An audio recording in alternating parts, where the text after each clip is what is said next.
আমার দোকান খুলে যেতেই সবচেয়ে বেশি সেমোলিনা ত্রিভুজ রেসিপি চেয়েছে। সবাইকে আমন্ত্রণ জানাচ্ছি। আজ আমরা সেমোলিনা ত্রিভুজের ময়দা তৈরি করব।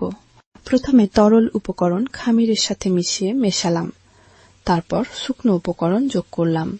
পানি সেমোলিনার উপর নির্ভর করে। প্রথমে আধা গ্লাস পানি দিয়েছিলাম, পরে বাড়াতে হলো।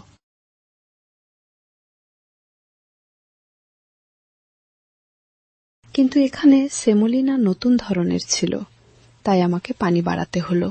আপনি যখন ময়দা গুছাবেন তখন দেখবেন ময়দা নরম প্রয়োজন কিনা। ময়দা ভালো করে মেখে আধা ঘন্টা ঢেকে ফার্মেন্ট হতে দিন এবং কাজ শুরু করুন। ময়দাকে পাতলা করে পুরুত্ব এমন রাখুন যেন এটি খুব মোটা না হয়, যেন তেলে ভাজার সময় এটি খাস্তা হয়, প্রায় এরকম পাতলা। এবং আমরা যে পনির পছন্দ করি সেটির এক টুকরো রাখব, বড় করে নেব না, যাতে ভাজার সময় বেরিয়ে না আসে, এবং এই রকম চেপে রাখব।